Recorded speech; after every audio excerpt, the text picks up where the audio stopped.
here. Great. Well, thanks again for joining us, you all.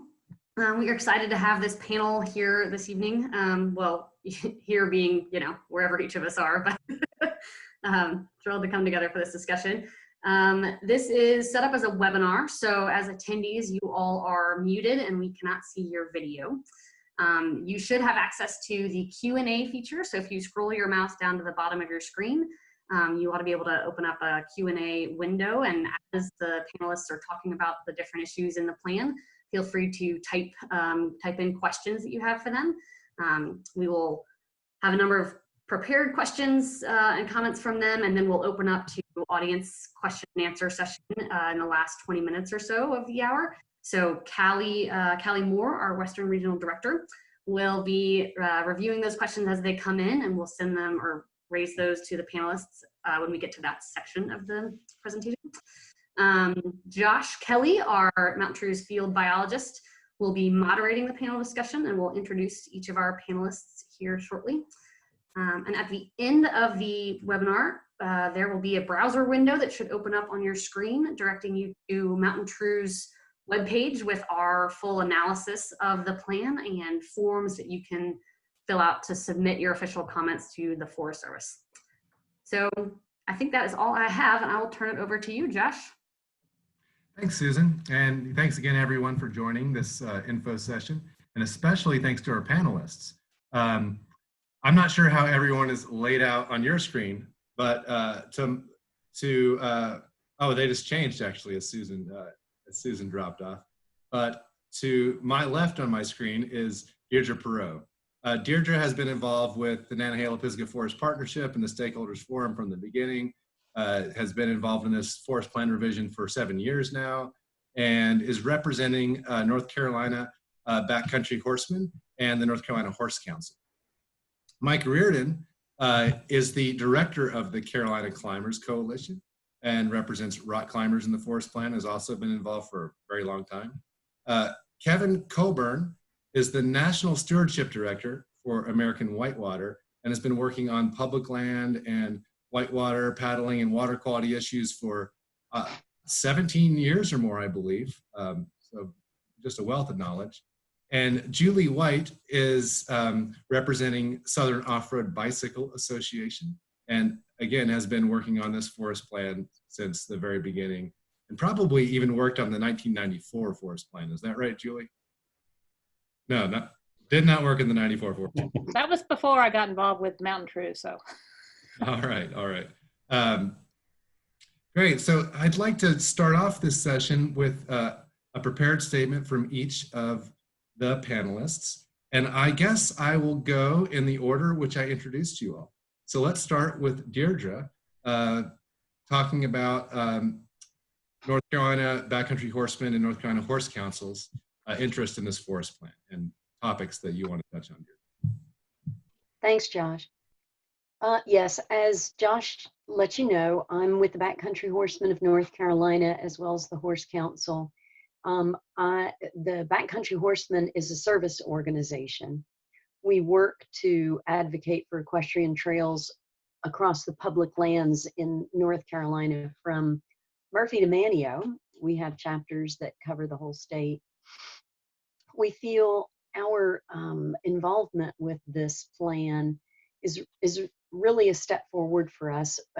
Equestrians have been kind of late to the table as far as engagement with other stakeholders in plan revisions, especially here. And it's been very enlightening to find all the stuff that we're uncovering. I'm kind of looking at my notes. We're really happy to be engaged with this, and personally, I've learned a lot about how we fit into the picture of all the other interests in the forest. Our equestrians are very concerned about several of the items that the Forest Service is looking at that will affect the equestrians. Horses and bikes having to stay on designated trails, and we'll touch on that a lot later, but just finding the way to make what the Forest Service feels it needs work with our interests has been a grueling experience, but a really interesting experience. And I'm very hopeful that what we've done and with the forest plan in the partnership is moving everybody's interests forward. And that's really all I've got to say. Thank you, Josh. Yeah, unmute Josh. Uh-oh. Oh, the pitfalls of Zoom. Thanks for your patience, everyone. Thanks, Deirdre. I'll pass it to Mike now for his opening. Thanks, Josh. Thanks for having me. I'm Mike Reardon from the Carolina Climbers Coalition, representing climbers, and we also share a seat in the partnership with the Access Fund. And the Pisgah Nantahala partnership's been a great learning experience for us. A really neat group of people to be with. All this, basically the main stakeholders of the forest. As the partnership, we all get together and talk about how can we best make a plan that serves all of our collective needs. And we've been a part of that partnership since 2012, and have really enjoyed the process. And now that the plan is out, or the draft plan, I should say, now that the draft plan is out, we have some things that we're excited about seeing in it, and then also some concerns that we have in it as well, into the plan. And some of the things that we're really excited about seeing in it is, number one, that climbing is recognized as a positive way to bring people and connect them to the land. We really love seeing the collaborative efforts and stewardship efforts highlighted in the plan as well, in the draft plan, I should say. And but we have some definite concerns with the draft plan and how that might look for climbers in the next 20 years. And some of those different issues that we've highlighted through our different websites and action alerts and so on include issues surrounding fixed anchors, some about resource damage and seeing fixed anchors as potential resource damage, and requiring line officer review in order to install. That is something that we as a partnership worked on language to make sure that was not in the plan, and it did end up in the plan in that way. And so that's something we're trying to change. Another concern that we have is around our climbing access corridors. About 99% of our climbing is not in Pisgah Nantahala is not accessed through a system trail. And a lot of the language that revolves around trails in the draft plan is very black and white. It's either a system trail or it's a non-system trail. And what we're looking for and hoping for in this plan is some area in between, where if there are erosion issues happening because of an access corridor, that we're able to help mitigate some of those erosion issues before they happen. And there are a few really nice things in the plan that highlight our peregrine falcon monitoring and things like that. But we hope to see that mixed into some of the trail language, as well as some of the rare plants and unique habitat language that's in there as well. But that's most of what I have. Thank you, Josh. Sure, Mike. Just a follow-up question, just in case folks don't know, will you describe what a fixed anchor is? I heard you talking about fixed anchors. Describe what a fixed anchor versus a non-fixed anchor would be. Sure. So climbers, in order to ascend a climbing route, they need to have some sort of anchor into the rock. If they fell, it would catch them. So it's a safety device. A non-fixed anchor, examples of those are cams or nuts that you place in the rock and then you take out. And ideally, climbers try to always use non-fixed, because you can put them in, you can take them out. but sometimes the rock doesn't always give you features that you can use for that. So a fixed anchor is where the climber puts something into the rock, whether it's a bolt or a piton or a sling that's left, and it stays in the rock, and the next person that's climbing that route also uses that fixed anchor. Thanks, Mike. I'll pass it now to Kevin for his opening statement. Sure. Let's see. So yeah, I work for American Whitewater. We're a national organization representing whitewater paddlers, mostly non-commercial folks. And I lived here in Asheville for quite a while, UNCA grad. And, you know, the rivers of the Southern Appalachians are just really special, especially here in Western North Carolina. We have some of the highest aquatic biodiversity in the world. And the glaciers didn't get here in the last ice age. So we have these nice round mountains and round rocks and high rainfall. It just makes for a whitewater paradise. And that paddling use translates to a lot of great times for kids that go to summer camps, to people that go to the outfitters and take a rafting trip, all the way down to folks that like to just go out in the backcountry and explore with kayaks. So it's a big part of the kind of outdoor culture here in Western North Carolina. The plan does some great things for paddling by and large, and we definitely have some opportunities for improvement. So one of the main impacts to paddle sports and rivers here in the Southeast has been dams. So I think there's a little opportunity in the plan to improve the flows in the Chioa River out of Santitla Dam. So we've asked for that, just to have them take a look at that. Nothing specific, just go do another look. It's better. It could be better. But the flip side to hydro development is wild and scenic designation and wild and scenic protections, which is kind of the gold standard way that we can make sure rivers aren't dammed in the future. There's quite a few wild and scenic eligible streams in the new plan, and we think that's great. It's a Forest Service acknowledgement that they shouldn't be actively promoting new hydropower dams or allowing them in these streams, and also protect the values that keep those rivers special. So there's more of that in the plan. We've worked hard on that. Really excited about that. We think there's room for growth. We also support really good road management, especially given the maintenance backlog on roads. We'll protect water quality. And we like protected areas. We like properly sited active management projects. If there's going to be timber harvest or other real active interventions, we like them to consider water quality and kind of the special paddling values and fishing values of the rivers. And just generally, you know, the Nantahala-Pisgah, if it were a national park, it would be the third most visited national park in the country. It's got a staggering amount of use, and it's just incredibly important to the regional economy that people get out and have really positive experiences in the woods and have a high quality of life.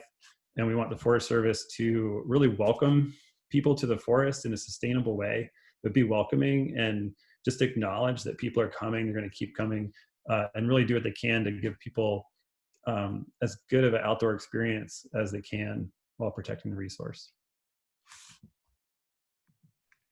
That's it for me. And now for Julie, speaking about... Unmute. Okay. Hi, I'm Julie White, and I'm with the Southern Off-Road Biking Association. And that's a regional mountain bike group, association of groups. We have chapters in the Northwest area around Boone. We have one over in the Nantahala area around Bryson City. And then we have a chapter in the Pisgah area. So the last time that they wrote a plan, there was no mountain biking to speak of. So we are happy to see that mountain biking is even recognized in the plan. It was not in the last plan. And as most of you probably know, I mean, mountain biking the use has exploded. So we are glad to see that they're looking at us as a viable recreational group. One of the things that I think we're most proud of in this plan is that none of the current system trails that allow mountain biking we didn't lose any of those miles. And that is because we did a lot of early collaboration with conservation groups and the Wilderness Society to make sure that recommendations that we put forth in the plan did not take away any of our mountain biking opportunities. And I just think that was a great collaborative beginning to this whole process.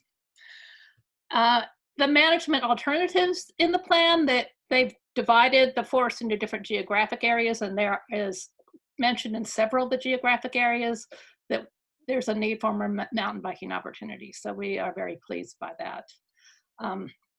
Also, one thing that just the overall recreational group has pushed, and which is mentioned in the plan, and we just want a little more emphasis, is that recreational needs and representatives be included in early planning projects for whatever planning is going on the forest, for like maybe veg management projects or whatever. If we can be in at the early planning stages, so that we can either take advantage of what they're doing to improve our trail system, or make sure that any damages to the trails are mitigated. So that's pretty exciting. We're glad about that. There is a proposal that Deirdre mentioned that would keep horses and bikes onto designated trails. And what that means to us right now is there are a lot of non-system trails that are being used, particularly in the eastern escarpment. And these are old trails that have been dropped off the system, or they're road beds, but there's a lot of miles of trails that are being used right now by both user groups that would be illegal once these objectives were in place. And while we don't have a problem with that in the long term, we feel like there needs to be a very definitive process in place where those trails are evaluated for their sustainability and the importance of their use, and look at either realigning them or bringing them to standards, and get that trail system in place that gives us adequate miles to those user groups before we enact those objectives. So that's probably one of our biggest issues. And the other is just looking at how we can add trail miles to the system. We totally recognize the need to improve the water quality and maintain the water quality across our forests. But we would like a way to look at the trail systems, either in a trail system perspective or in the geographic areas, and do an inventory and look at the standards and what trails need to be brought up to standards. And after we get a good control on that, then be allowed to look at adding trails within those systems. So that's pretty much it. I mean, we're looking at, keeping what we have and adding more, but in a responsible manner. So that's my spiel. Well, thanks, Julie. That's the perfect segue into the first topic that I'd like to explore, which is the topic of social trails and a sustainable trail network. I think it's pretty clear that currently use of trails is exceeding maintenance of trails, and that demand for trails is in a lot of ways exceeding supply, and that's pushing use onto routes that are not official system trails. So can someone go into a little more depth about what the plan is proposing for these social non-system trails, and why that's a problem, and then what some solutions are? Julie did touch on some solutions about sort of a comprehensive inventory, but some solutions for dealing with this issue of social trails, non-system trails, in a way that works for the needs of the public and the health of our water quality and our soils. I can jump in, Josh. Sure, Mike. Great. I'll read 2 bullet points from the plan, because I'm always, and these are desired conditions, but just to give something that rings some alarm bells for us as climbers, regarding what we call non-system trails. So Rec DC 23, this is page 113 of the plan, is says unsustainable trails are transitioned to a sustainable condition utilizing state-of-the-art trail design principles, or are decommissioned and rehabilitated. And most for climbers, we're well aware of what a sustainable trail is and built trail and so on versus unsustainable goat path that goes up a gully or something like that. But considering that the vast majority of climbing destinations, and by vast majority, I think it has to be about 99% of climbing areas in the Pisgah Nantahala are accessed through trails that are not system trails, or they're accessed through access corridors. And that cross-country travel, or that ability to go to those difficult areas, difficult to reach areas, is a very important part of the forest and a very important experience for climbers and paddlers and even hikers going up to an overlook. All of the above are non-system trails. So so that's one bullet point. A second bullet point from the plan, Rec DC 24, just right under that one, is unauthorized trails are closed and rehabilitated to prevent erosion and restore vegetation, or are improved to meet trail standards and added as a National Forest System trail through a collaborative planning process. We love the idea of making trails non-system, unauthorized trails, and putting them onto the system and making them sustainable. But to think about doing that for all of the different areas that climbers and paddlers and people going to waterfalls and overlooks, to think of adding all of those onto the trail system, I mean, that is a multi-million-dollar project and just not feasible. And in climbers' eyes, it's really not needed in that many places. So when we see those two that are more set on closing down not unauthorized trails versus giving us the ability, or I'm sorry, let me restart. Either closing down or turning it to a system trail, like those are our only two options, and we don't have a third option to mitigate erosion where erosion happens. That's where the red flags come up for us. What I'm hearing is perhaps from the climber's perspective, there might need to be a third way where there are footpaths that are not on the system, that there be some way to allow those footpaths to exist without closing them down or adding to the system. This is somewhere in between. Yeah, something in between. I wouldn't even call them footpaths.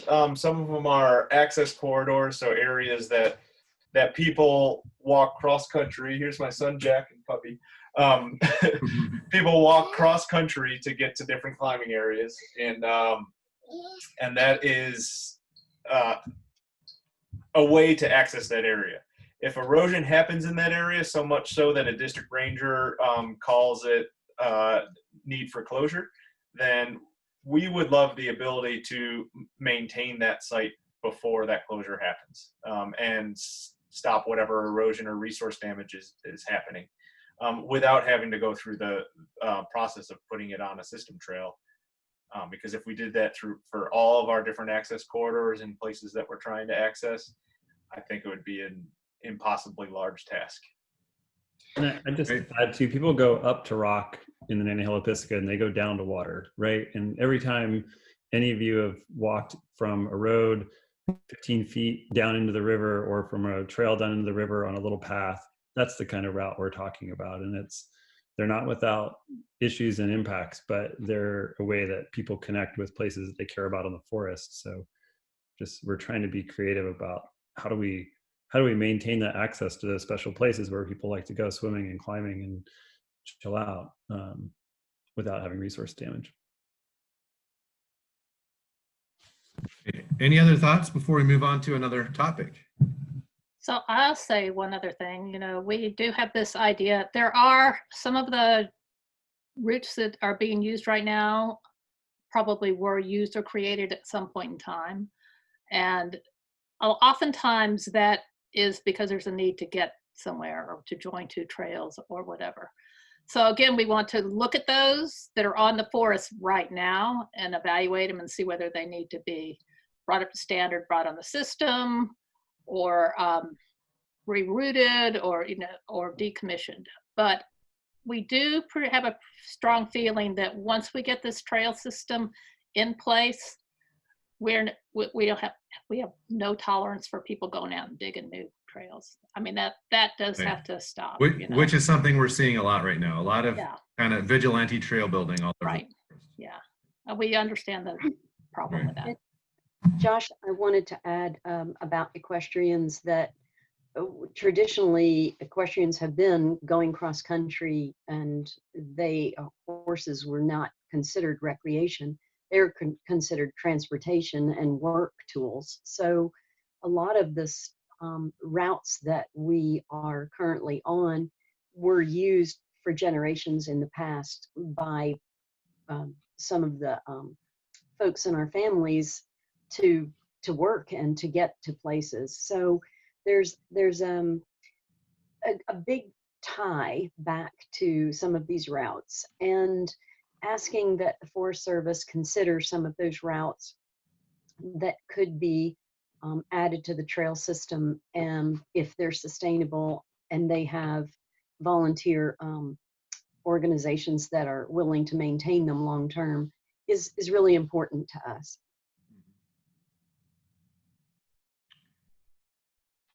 Great discussion, folks. I'm going to move ahead to a question about this issue of a lack of resources for trail maintenance. And so I think the lack of resources for trail and road maintenance is probably one of the biggest environmental issues on the forest right now. The Forest Service has about 2,200 miles of road and over 700 miles of system trail and hundreds of miles of non-system trails. And just anecdotally, there is a lot of increased sedimentation.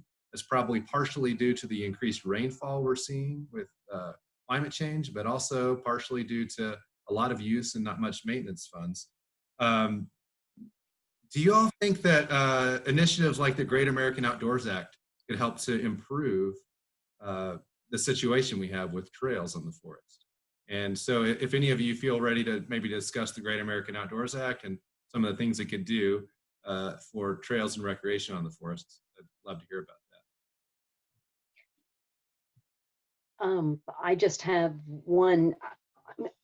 I think that the Great American Outdoors Act can certainly facilitate addressing that backlog, but we do have a concern about getting that data set. It has been, in our experience, saying that there's 75% backlog on the trails, but not being able to determine exactly where those are. We've shown the Forest Service work that we've done, and like in the Pisgah Ranger District, all of the system trails out there are assigned to one user group or another, and they have done maintenance on them, yet we really don't see, I think Pisgah Ranger District is probably ahead of most of the others, but we don't see exactly where the maintenance backlog is. So that data set is not very transparent and is not very readily available to the volunteer organizations that are trying to get out there and do this maintenance. So I think it would be vital to get that data set to be able to use facilities like the Outdoors Act to fund the addressing that maintenance backlog. Right. Okay, Kevin, what are your thoughts? Yeah, of course it would help. It'd be a big influx of money to get a bunch of work done that should have been done long ago. So, you can think of it as like, we wish the Forest Service had the budget all along to support the recreation use that they provide for the public here, and that, they manage for the public.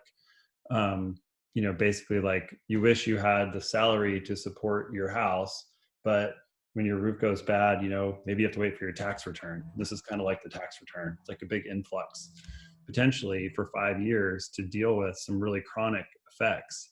And maybe once they did that, their roof would last a while, and it would give them a way to get caught up while we work on, just the general operating budget. So I think it's going to be a really good thing.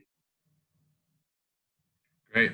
So my recollection of the Great American Outdoors Act is that it would do a couple of things. One is that it would allocate up to $1.9 billion annually, I believe, across the public lands agencies, the federal agencies from National Park System, U.S. Forest System, Bureau of Land Management, and Fish and Wildlife Service for maintenance of those lands and the facilities they have.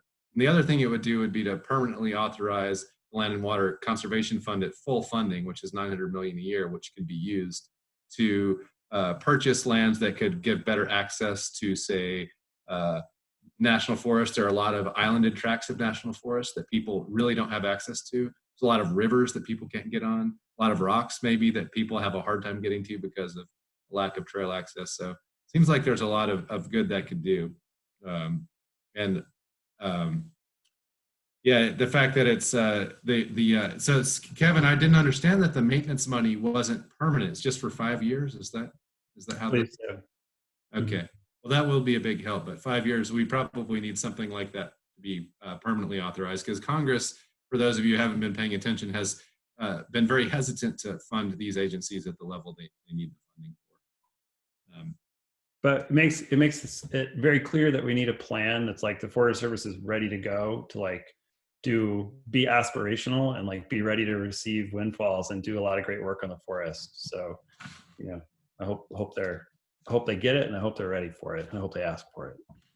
Great. And so on that topic, the Forest Partnership has requested and recommended that there be some targets for increasing the mileage of loop trails on Nantahala-Pisgah National Forest. The public really likes loop trails where they don't have to backtrack on their hikes or rides or whatever they're doing out in the woods. Do you see that reflected in the plan currently? Are there adequate goals for increasing loop opportunities and trail opportunities in the plan currently? Well, we actually commented on that. So they had, I think their recommendation was 10 new loop trails, but there's a lot of work going on right now in the Eastern Escarpment and around the old fort area of trail plans, adding some trail miles and doing some of those loop trails. So we feel like there's already plans for close to 10 miles of loop trails, and what we're talking about is connecting maybe existing trails or logging roads or old fire roads with a short section to make a loop, so it isn't just an out and back ride. So there's already probably 10 opportunities that are in the works, and we wanted to double that.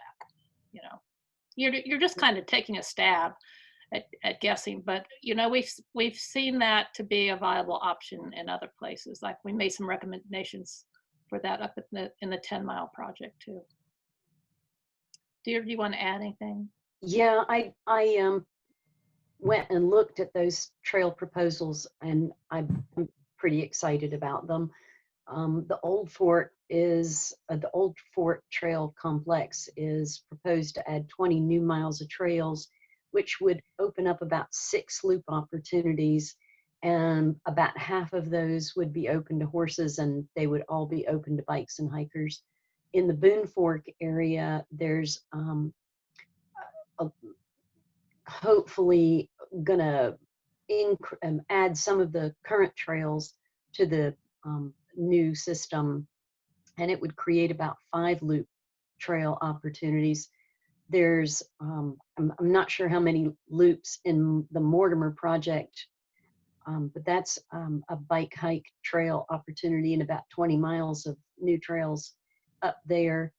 Shorter loop, smaller, less loops because it's longer miles. And then the Linville project is just hikers, and it's got many miles. And these are all projects that are currently either in scoping or would have been in scoping had we not had the COVID stuff. So, it's all in the works.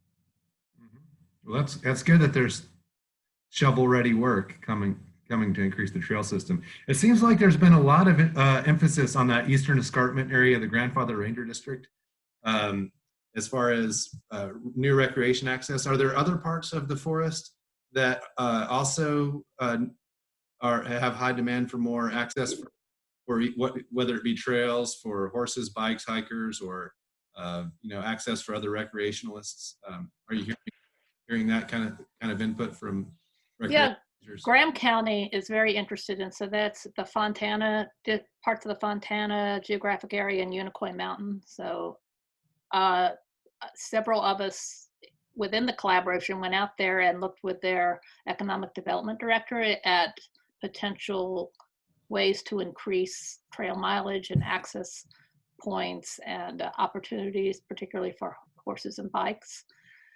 So yeah, there are people who are very interested in doing that from an economic development standpoint. And it's Yeah. just a cool place to go. Yeah, Graham County is It a was really nice fun. part of it. It's a little less crowded. Yeah, we do want to look at the opportunity to disperse recreation across the net force and to have more opportunities for that. So places like Pisgah don't get slammed maybe so much. Right. Yeah, and the hope with Eastern Escarpment is to kind of catch some of the traffic from Charlotte before it heads on west to Pisgah. Currently in the Eastern Escarpment, there's only one trail, 2 miles of designated trail that are open to horses. So there's about 40 miles of legacy trails out there that are being used by equestrians. Looking at a proposal of 20 miles added to the system sounds like a lot, but actually what we're doing is cutting our access in half. So it's something that we're really needing. It's a great need for the entire Eastern Escarpment. To have only 2 miles of designated trail is tough, and so we're very hopeful that that's going to happen. Yeah, that is that. It seems like there's not enough opportunity out there, and it seems like maybe that goal should be doubled to 40 miles based on what you're saying about what your current opportunities are. So switching gears to talk for a moment about wild and scenic rivers. In the draft plan, the Forest Service has recommended 9 additional wild and scenic rivers or streams to be eligible for wild and scenic river status. There are a lot of other streams that were evaluated for wild and scenic river status and have outstanding and remarkable values.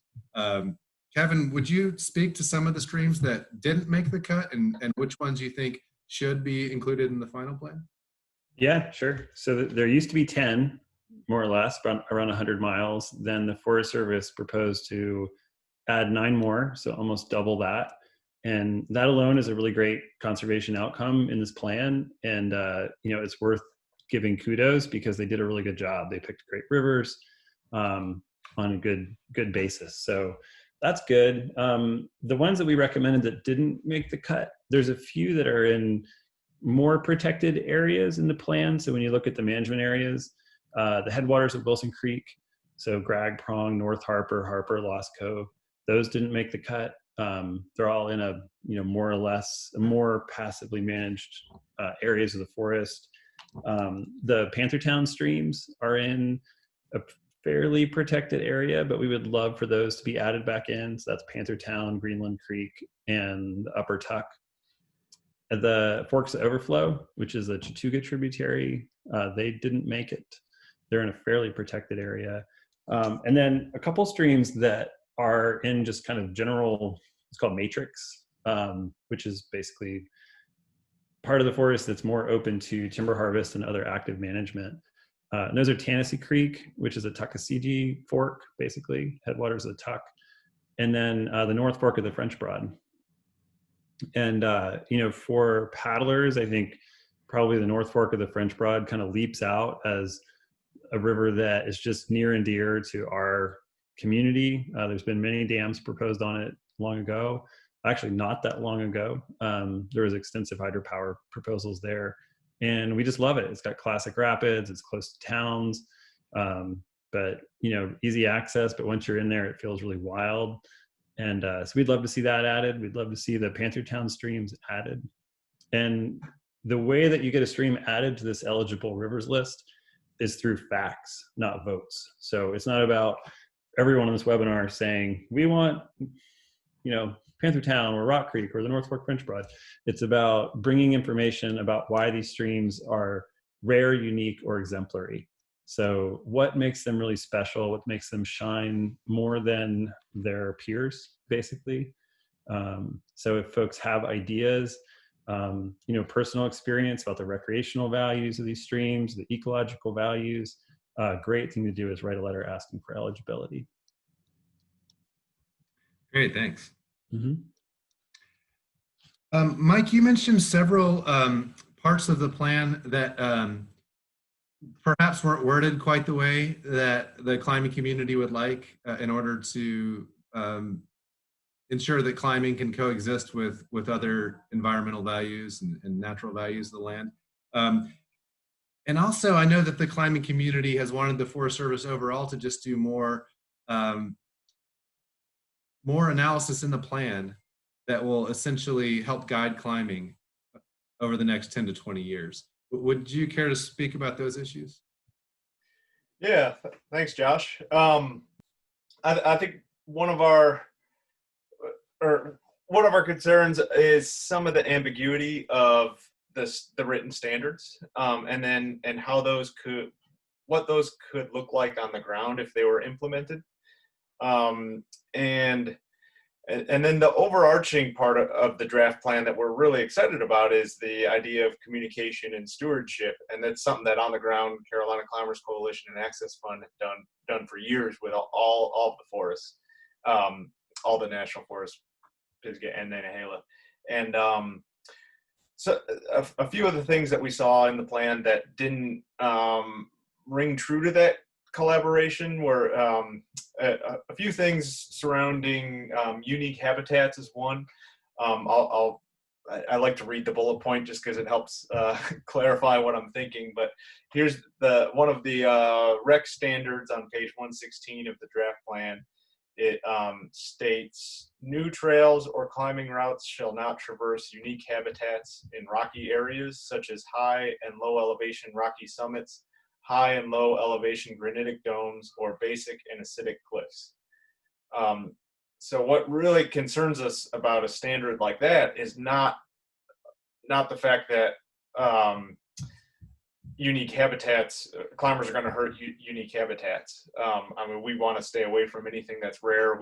We organize volunteers in order to mitigate any sort of impacts on unique habitats, and we've done that for years now. It's part of our mission as an organization. But what really concerns us about that is the blanket statement of it, without mentioning collaboration in that bullet point.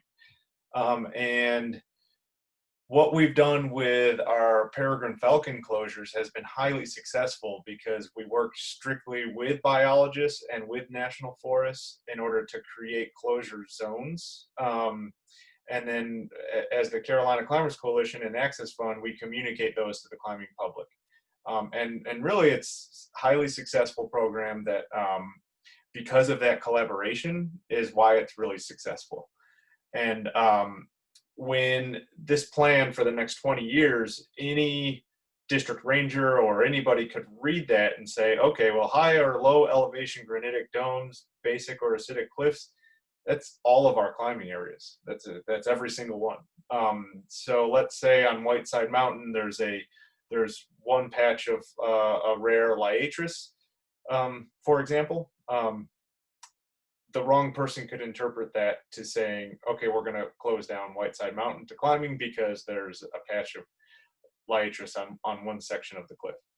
I think a plan that really was embracing of recreation activities and embracing of climbing, or something that we would really like to see, is the mention of collaboration in that, with any sort of future guidance on climbing routes and unique habitats. It really needs to go through the community, and it needs to be education based. Yeah. Did that answer the question? You're on mute there, Josh.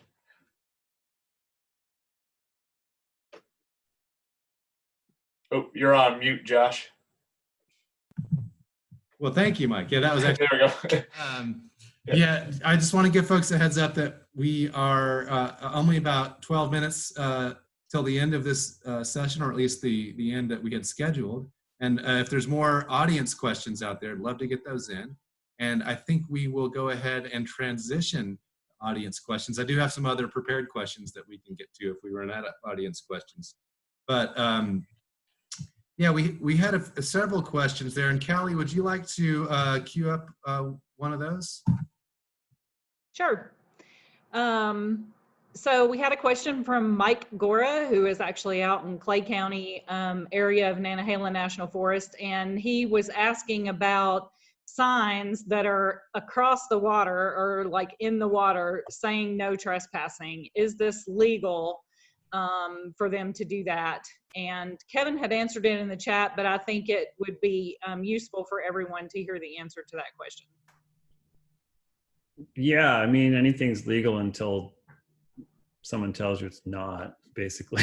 But no, the answer to the question is it is probably private property, but it is a public river. And the public in North Carolina has the right to float any river that is floatable. There's a great Attorney General's opinion. If you just search like North Carolina Attorney General navigability on Google, it'll come up on the current AG's website. And it basically clarifies that. That hasn't stopped some landowners from posting their property, probably just because they either don't know that or don't agree with it. And until it's adjudicated, it's just something they can do until someone tells them to take their signs down, basically. But they don't have the right, in my humble non-lawyer opinion, to prevent people from floating the river. Great, thank you. We had a couple of questions about whether or not the draft plan has any mention or idea about user fees or some sort of season pass or day passes or things like that. And, you know, I've answered these questions again because to my knowledge, there isn't anything currently in the draft plan, and the Forest Partnership didn't recommend anything about that either. But if any of you have any thoughts about user fees associated with the National Forest as a way to generate revenue, now's your chance to talk about that. I will say one thing. We've worked on access areas before that had mandatory fees, and when we took that over as American Whitewater and just put a donation tube in, we actually got just as much or more money and had the work done cheaper. So the Pisgah Conservancy, I know, is one organization that accepts donations to do this work, and also the groups on this phone call or on this Zoom call do a lot of work on the National Forest with volunteers, but it still takes funding. So certainly, you know, there are fees on the forest right now. I'm sure those could be expanded, but there's also, I think, a lot of opportunity to bring hard work and funding in through other partners.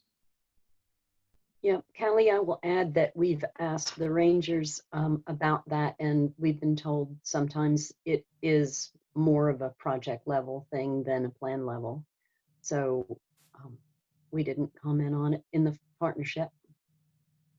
And I'll add further, just from my research into the subject, that the most successful fee structures that have been imposed have required acts of Congress, actually, or higher level federal plans like the Northwest Forest Plan, for instance, which instituted the Northwest Forest Pass, which you basically have to park at recreation facilities across the National Forest in the Pacific Northwest. And that something like that could work on Southern Appalachian National Forest, but it's probably as a bigger conversation than just the forest plan. Okay, thank you for that discussion. We have another question. Do you think the Forest Service is weighing the value of recreation appropriately based on the number of public comments and drafting the plan?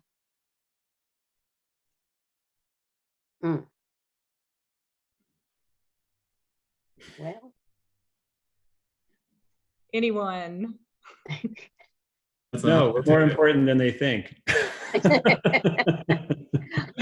only time will tell.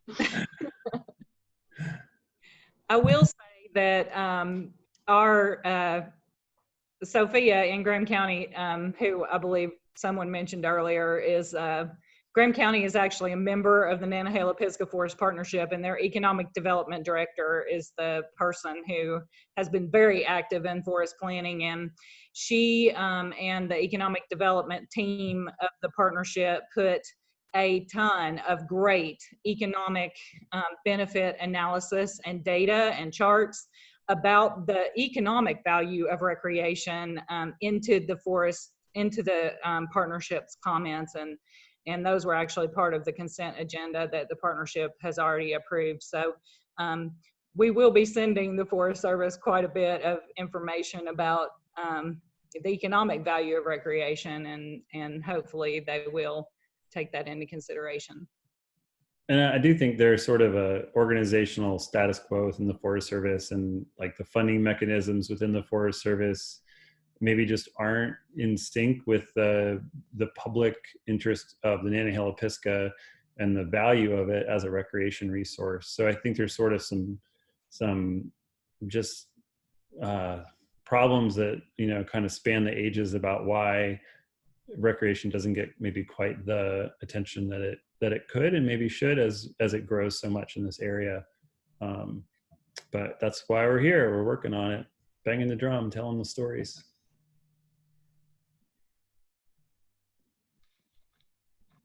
And public comment does help. So especially really substantive public comment, you know, if you have thoughts on the plan specifically, that's really helpful.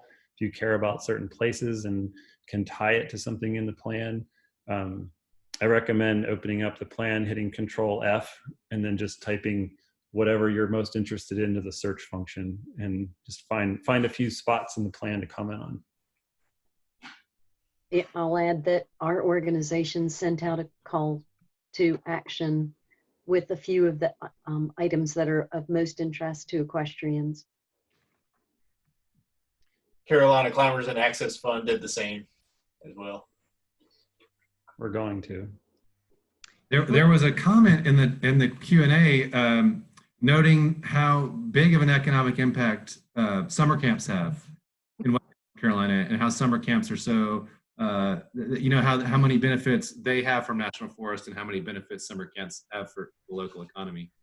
Would you all care to discuss that a little bit? I think that's true. You know, we have had off and on camp representatives on the partnership, you know. Mm-hmm. And I think that is, yeah, I think it's a great economic boon. I mean, you've got people coming in, and then you've got people bringing kids in that then spend money in the local economies. So everything that I've heard from camp owners is that, you know, the national forests are very important to their programs because that's where they do a lot of their recreation. And I think it's bigger than that too. I think if you were to ask survey business owners that started a business in Western North Carolina, did you go to summer camp here? They'd probably say, a lot of them would say, yeah, like people came here when they were children and this is their idyllic landscape. And they moved here because of that. So, and I think it's been a really cool influx of people who care about the area. And a lot of businesses that have started based around those recreation hubs, you know, well, the Hub Outdoors is a good example. And climbing alone, this is a study from 2017, climbing alone in Pisgah Nantahala brought in $14 million per year to the local economy from outside climbers, you know, outside of the county or counties that they climb in. So that alone is a big driver, and climbers, I think, are one of the smallest user groups of all of everyone on this panel. You know, and the bravest. I don't know about that. Yeah, I don't know about that. Yeah, I don't know. Everybody's got that. Yeah, I'll add that there is a lot of economic impact out there that's extremely difficult to measure. So, you know, equestrians purchase tractors and trailers and trucks and that sort of stuff, and that's all because they live in the vicinity of a wonderful public land to be able to recreate on. So that's it's just a lot of moving parts. And I guess part of what we are trying to help guide the Forest Service with is the more economic impact that we can facilitate through this plan revision, the more we can bring money and resources to the forest to do more work, to get it in better health, to get more bandwidth. So it's a good spiral, the right way. I don't know. I was kind of getting worried about all those expenses you're racking up there with the trucks and the tractors and the trailers and everything, Deirdre. It almost sounded like the National Forests were kind of enabling an expensive addiction there. Ooh. We've got one final question, if y'all are up for it. We've only got 3 minutes left. Where is the best place to get reliable public use data for the various recreational uses represented on this call if we wanted to incorporate some of those facts into a letter to the U.S. Forest Service? So basically, just where can we get more specific information than saying there are a lot of climbers or a lot of bikers? Deirdre would like to speak to that, I know. Well, I will say that we have had a big challenge with the National Visitor Use Monitor system with the Forest Service. I've spoken to the Washington head, and I found that the way that they do this algorithm to measure people is based on a 1964 model, and that makes me a little twitchy. But equestrians really haven't made a blip on any of these visitor use monitors, and the reason we found is that the visitor surveys were not conducted in any place that we could actually be. So, you know, to answer that question, don't use the National Visitor Use Monitor numbers briefly, but Outdoor Alliance has some wonderful information that Mike, can you share those links? Or I'd also say the Forest Service knows that they have 5 or 6 million people or whatever it is coming every year. They know that they get a lot of use. So I would more say something like, because so many people are coming to the Nantahala-Pisgah Forest, and then just say what you want, because they're going to be like, yeah, we know there's a lot of people. Like, they don't need to be convinced of that. They just need ideas on what to do for those people, and because they're coming. yeah, Which is my way of saying, I don't know. Okay, any other comments on visitor use data? Good places to acquire it? I can put a link in the chat for the Outdoor Alliance. This is one of the economic impact studies, but the Outdoor Alliance also made recreational maps, and everyone on this panel probably contributed to those maps in some way as well, to show in the Pisgah-Nantahala National Forest where locations of different recreational resources. Mike, if you would put that in the Q&A, just put it in as a question. All right. And that way all the attendees can see it. And then it says no open questions. Sorry about this. Oh, yeah. Maybe you can't. If you put it in the chat, Mike, sorry, this is Susan, to jump in. If you specify that it goes to attendees will be able to see it. I think attendees just can't enter stuff into the chat, but they ought to be able to see it. Yeah, like what you just sent just went to the panelists. If you send it to the panelists and attendees, it will go to everyone. Yeah, choose the second little level there. Gotcha.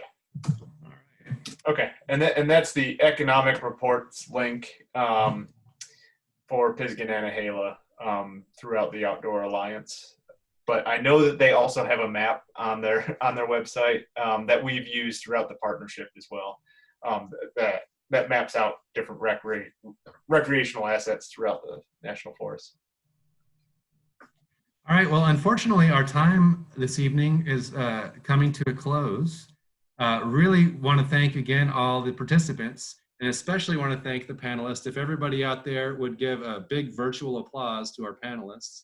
for their time and expertise on this panel. Really appreciate you all. Want to remind folks that the end of the comment period for the Nantahala-Pisgah draft plan is June 29th at 5 p.m. And if you are looking for information on how to comment on the plan, Mountain True has a lot of information there for you. And so please check out our website. We have comment forms you can use if you like, or you can go directly to the Forest Service comment form and use it. But really want to encourage folks to comment. I assume that everybody, if you care enough to listen to this webinar, that you probably will want to comment on the forest plan. This is the last of our informational webinars, before the comment deadline. And so again, thanks to everybody for tuning in. And I wish you all luck, and please wish us luck as we work to finalize our input on the forest plan over the next couple of weeks. It's going to be a lot of intense work. Thanks a lot, and we'll be in touch. Stay healthy. Everybody. Thanks, guys. Thank you. Thanks Thank for you, Mountain listening. True.